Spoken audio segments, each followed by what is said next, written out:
चलिए आज हम हमारे रेगुलर कंटेंट को आगे बढ़ाने से पहले एक छोटे से विषय पर बात करते हैं।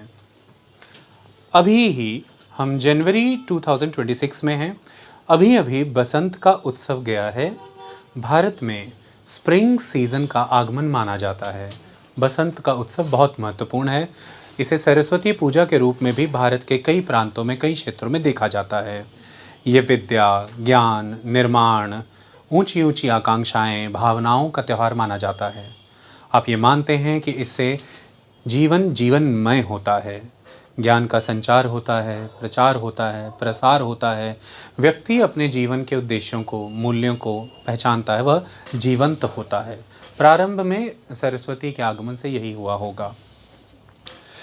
इसी के उपलक्ष्य में भारत में प्रयागराज में स्नान होते हैं मौनी अमावस्या के रूप में। अभी वह चल रहे थे। 18 जनवरी की ही घटना है। वहाँ पर शंकराचार्य अविमुक्तेश्वरानंद पहुँचे और वह अपनी पालकी पे अपने समर्थकों के साथ, अपने शिष्यों के साथ पहुँचे। और हुआ कुछ ये कि जो मेला परिसर है वहाँ पर जो अब तक की खबरें बताती हैं कि शंकराचार्य कहते थे कि मुझे अपनी पालकी के समेत घाट जाना है, स्नान करना है। जो मेला प्रशासन है वो यह कहता था कि आप यहाँ तक पालकी पर आए हैं, इसके बाद अब आप पैदल जाएंगे, आगे पालकी के साथ नहीं जा सकते। उस चीज़ की अलग से प्रोविजंस होते हैं, अनुमतियाँ होती हैं। आपके साथ काफ़ी जन आए हैं, काफ़ी लोग आए हैं, मेले में भगदड़ की परिस्थितियाँ हो सकती हैं, भीड़ बेकाबू हो सकती है। उन सब की व्यवस्थाओं को देख करके ही इन चीज़ों के पहले से अरेंजमेंट्स होते हैं और पहले से अनुमतियाँ होती हैं। ऐसा कुछ नहीं है अभी, आप यहाँ से पैदल जाइए। ऐसा दिखा है और लगा है कि जब यही कश्मकश हुई आपसी तो भक्तजन जाना, जो समर्थक हैं वो जाना चाहते होंगे। प्रशासन व्यवस्था के तहत उन्हें रोकना चाहता होगा और ऐसे में धक्का मुक्की हुई और चीज़ें बिगड़ी। इसके बाद शंकराचार्य अविमुक्तेश्वरानंद जी स्नान करने नहीं गए, वो वहीं पर रह गए और उन्होंने एक तरह से प्रोटेस्ट किया कि प्रशासन क्षमा मांगे। उन्होंने हमारे समर्थकों के साथ अति की है, उनके सम्मान को ठेस पहुंचाई है, वह माफ़ी मांगे, क्षमा मांगे, हम स्नान तभी करेंगे। प्रशासन ने एक नोटिस जारी किया और ये कहा कि आप अपने नाम के साथ शंकराचार्य लगाते हैं, आप ये बताइए कि आप ये किस आधार पर लगाते हैं, आप शंकराचार्य क्यों लगाते हैं, आप ये बताइए कि आप शंकराचार्य हैं कि नहीं। शंकराचार्य कह रहे हैं कि प्रशासन मुझसे क्षमा मांगे। शंकराचार्य के सम्मान की तौहीन हुई है। प्रशासन कह रहा है आप यह बताइए आप शंकराचार्य ही क्यों लगाते हैं। आम जनता के सामने इस विषय पर कई तरह के संशय पैदा हो गए कि ये क्या हुआ। चलिए बता देते हैं। 8th सेंचुरी के दौरान भारत में आदि शंकराचार्य ने उस समय में वेदांत की विचारधारा की स्थापना की, उसका प्रचार, उसका प्रसार करना शुरू किया। केरल के क्लादी ग्राम में उनका जन्म हुआ था। उसके बाद उन्होंने वैदांतिक विचारों को पूरे भारत भर में फैलाया।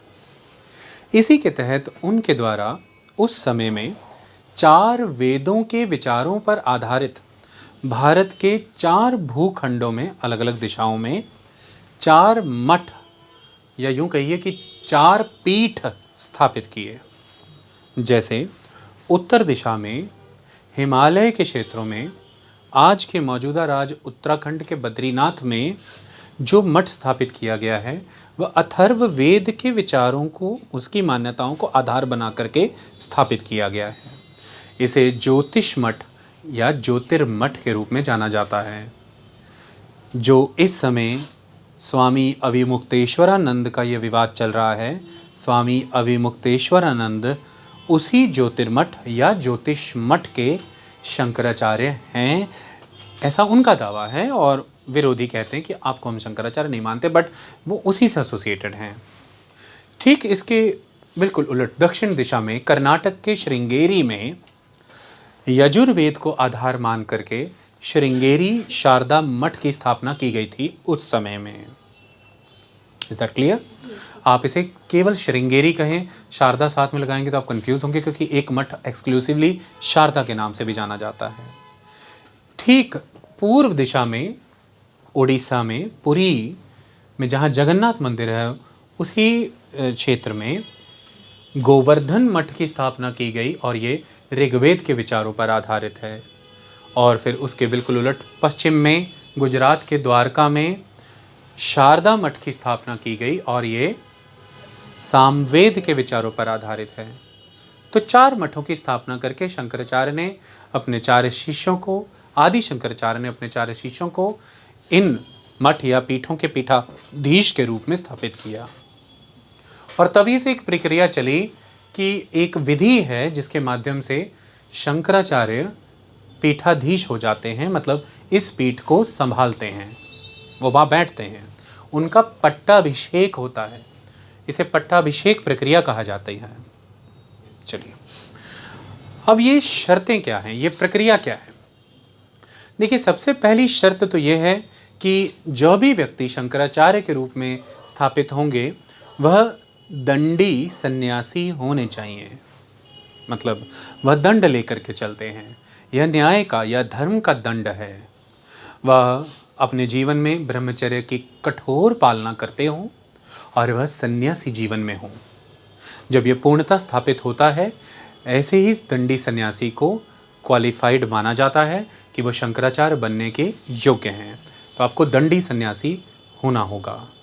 दूसरी बात यह है कि उन्हें चारों वेदों का ज्ञाता होना होगा, उन्हें उपनिषदों का संपूर्ण ज्ञान होना चाहिए, उन्हें वेदांतों और 6 वेदांगों का कंप्लीट ज्ञान होना चाहिए, उन्हें पुराण और शास्त्रों का ज्ञान होना चाहिए। ये अगर वो शर्तें पूरी करते हैं, इस सब ज्ञान को स्थापित करते हैं, तब वो माने जाएंगे कि उन्हें शंकराचार्य स्थापित किया जाएगा। तीसरी शर्त यह है कि उन्हें काशी की विद्वानों की जो परिषद है, जिसे हम कहते हैं काशी विद्वत परिषद, वहाँ से मान्यता हासिल होनी चाहिए।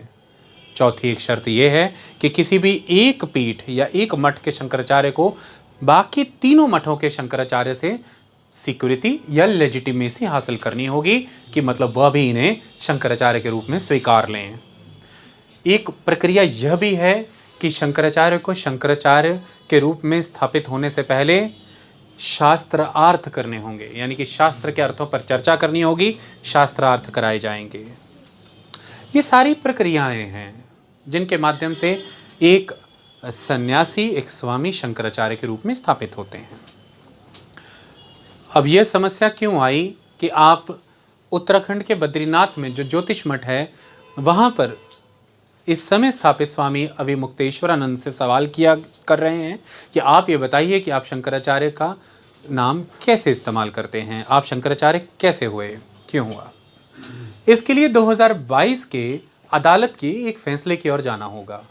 2022 के अदालत के एक फैसले ने मौजूदा स्वामी अभिमुक्तेश्वरानंद से यह कह दिया कि आप पट्टाभिषेक आयोजन अभी नहीं करेंगे। आप छत्र और चवर का इस्तेमाल नहीं करेंगे। आप पट्टाभिषेक का कार्यक्रम अभी नहीं करेंगे, आप छत्र और चवर का इस्तेमाल अभी नहीं करेंगे। ऐसा क्यों हुआ? ऐसा इसलिए हुआ क्योंकि मामला कोर्ट में पहुंचा। सवाल यह है कि मामला कोर्ट में क्यों पहुंचा? उसकी कहानी यह है कि 1950 के दशक में ही जिन स्वामी की ज्योतिष मठ के शंकराचार्य के रूप में नियुक्ति हो गई थी, उस पर कुछ विवाद हुआ। विवाद के बाद वहाँ पर एक ऐसी प्रक्रिया अपनाई गई कि वहाँ 2 शंकराचार्यों ने पद संभाले सेम टाइम पर। वही 2 शंकराचार्य आगे बढ़ते रहे, उनमें से भी एक शंकराचार्य को लेजिटिमेसी कभी नहीं मिल पाई और केस अदालतों में चलता रहा। अंततः शंकराचार्य 2017-18 में अपने श्वास पूरे कर चुके और उसके बाद स्वामी अभिमुक्तेश्वरानंद गद्दी पर आए। कहा यह जाता है कि चारों मठों में से जो ये ज्योतिष मठ है, यहाँ पर तकरीबन 70 वर्षों पहले ही वसीयत से शंकराचार्य नियुक्त करने की प्रक्रिया का आरंभ हो गया था। मतलब वो जो शर्तें हैं वो एक तरफ, वसीयत पिछले शंकराचार्य वसीयत करके जा रहे हैं और अगले शंकराचार्य नियुक्त हो जाएंगे। स्वामी अविमुक्तेश्वरानंद का कहना है कि मुझे स्वामी स्वरूपानंद जो कि इसके पहले शंकराचार्य थे, उनकी वसीयत के वाया यहाँ पर शंकराचार्य के रूप में नियुक्त किया गया है। लेकिन जो आलोचक हैं वो कहते हैं कि स्वामी स्वरूपानंद ने अपने रहते हुए ऐसी घोषणाएं नहीं की, आपका पट्टाभिषेक नहीं करवा करके गए, उनकी मृत्यु हो गई और उनकी मृत्यु के बाद उनके पार्थिव शरीर की ही उपस्थिति में आपने खुद को घोषित कर दिया शंकराचार्य। ये तो कोई विधि नहीं है। उसके बाद जब इसको विरोध किया गया तो मैटर कोर्ट में गया और कोर्ट ने यकीनन ही स्वामी अविमुक्तेश्वरानंद ये कहते हैं नोटिस के जवाब में कि कोर्ट ने ऐसा कोई आदेश पारित नहीं किया है कि मैं शंकराचार्य नाम के साथ नहीं लगा सकता। कोर्ट ने मुझे इस चीज़ के लिए नहीं रोका है। ये बात फैक्चुअल है कि नहीं रोका है, बट यह भी बात फैक्चुअल है कि कोर्ट ने पट्टाभिषेक के कार्यक्रम का आयोजन रोका है। यह भी है कि छतर चवर इस्तेमाल करने से रोका है, बट स्वामी अविमुक्तेश्वरानंद फिलहाल छत्र का, चवर का, पालकी का प्रयोग करते हैं। ये बात सही है कि अभी तक एक ऑफिशियल पट्टाभिषेक कार्यक्रम आयोजित नहीं हुआ है, लेकिन वो ये कहते हैं कि क्योंकि वसीयत में ऐसा है तो यह पट्टाभिषेक के ही समकक्ष है, शंकराचार्य के रूप में मैं नियुक्त हुआ माना जाता हूँ। ये कहानी है। अब सवाल ये है कि आलोचक और मजबूती से कैसे विरोध कर पाते हैं। उसका कारण है कि वह जो एक बहुत बड़ी शर्त थी कि बाकी के तीनों मठों के शंकराचार्यों के द्वारा आपकी नियुक्ति को और आपके पट्टाभिषेक को मान्यता देनी होगी, ऐसे में स्वामी निश्चलानंद उनके द्वारा शपथ पत्र दे करके, मैं आपको बता दूं, जब स्वामी अविमुक्तेश्वरानंद ने स्वयं को शंकराचार्य के रूप में स्थापित किया था, उसके बाद स्वामी निश्चलानंद शंकराचार्य ने शपथ पत्र दे करके उनकी नियुक्ति को खारिज कर दिया था और उन्होंने मना कर दिया था कि हम इन्हें शंकराचार्य के रूप में स्वीकार नहीं करते। तो कई विश्लेषक अब ये कहते हैं कि परिस्थितियां कोई भी बने आगे जा करके, स्वामी अविमुक्तेश्वरानंद तो अब शंकराचार्य हो ही नहीं पाएंगे, क्योंकि तीनों मठों की स्वीकृति और मान्यता की जरूरत थी, जबकि एक मठ के शंकराचार्य कंप्लीटली शपथ पत्र दे करके, मतलब वर्बली भी नहीं, शपथ पत्र दे करके अंडर ओथ उन्होंने ये लेटर जारी किया है कि हम आपको शंकराचार्य के रूप में स्वीकार नहीं करते। तो फिर कभी भी लेजिटिमेटली आप शंकराचार्य आप फ्यूचर में हो ही कैसे पाएंगे। काशी की जो विद्वत परिषद है वह नहीं मानती है। कई और अखाड़े हैं जिन्होंने इसका विरोध कर दिया है। निश्चलानंद शंकराचार्य निश्चलानंद जी ने शपथ पत्र के द्वारा इसका विरोध कर दिया है। तो फिर आप कैसे अब भविष्य में कभी भी लेजिटिमेटली या विधि सम्मत तरीके से खुद को शंकराचार्य के रूप में स्थापित कर पाएंगे। तो ये मुद्दा अभी अदालत में चल रहा है। प्रशासन ने कहा है कि जो मुद्दा अभी अदालत के अधीन है, जिस पर अभी स्पष्टीकरण ही नहीं है कि आप शंकराचार्य हैं कि नहीं, तो आप शंकराचार्य से एसोसिएटेड इम्यूनिटीज़ और प्रिविलेजेस प्रशासन से कैसे मांग सकते हैं। प्रशासन की भी बात इसमें विरोधाभासी लगती है, क्योंकि इसी आयोजन में, इस पूरे प्रक्रिया के, इस विवाद के जस्ट पहले ही जहाँ पर स्वामी अविमुक्तेश्वरानंद जी थे, वहाँ पर जो बोर्ड लगा हुआ था वो शंकराचार्य के नाम से ही लगा था, प्रशासन के ही द्वारा लगा था। फिर अभी थोड़े ही समय पहले कुंभ का आयोजन हुआ था, वहाँ पर जिस खेमे में वो थे, जिस टेंट में, जिस इलाके में उन्हें रखा गया, वहाँ जो लिस्टें लगी हैं जो प्रशासन नहीं जारी की हैं, जो बोर्ड है वो भी इसी नाम से लगे थे। ये चल रहा है। लेकिन अब ये सवाल है कि भाई आप हैं कि नहीं, ये सिद्ध करिए, किस आधार से, अधिकार से आप लगाते हैं। तो आगे आप इस पर देखते रहिएगा, समझते रहिएगा, आपको खबर समझ आए, आप उसकी समीक्षा स्वयं कर पाएँ। विवाद क्या था, वसीयत के वाया कैसे नियुक्ति होती है, शंकराचार्य की नियुक्ति की शर्तें वैसे क्या चलती आ रही हैं हिस्टोरिकली, शंकराचार्य कौन हैं, मठ कहाँ कहाँ बने हैं, किन विचारों पर आधारित हैं, मठों का उद्देश्य क्या है, ये सारी चीज़ें हमने आपके सामने रख दी। अभी हम इसे किसी टिप्पणी के तहत नहीं ले रहे कि हम इसका कोई असेसमेंट करें आपके सामने कि यह सही हुआ है या गलत हुआ है। एकेडमिकली अभी हम ये चीज़ नहीं कर रहे हैं। एकेडमिकली हमारा काम था आपको इस विषय से अवगत कराना, ताकि आप इसके विषय में जब भी कोई खबरें सुने आप भ्रमित ना हो, आपके पास कंटेंट हो जिसके वाया आप ये समझ सकें। इसलिए हमने आपके सामने ये बात रखी। ओके, तो हमने कॉन्टेक्स्ट क्लियर कर दिया है आपको। आप भविष्य में इससे जुड़ी खबरें अगर देखें तो आपको पता होनी चाहिए। Thank you so much.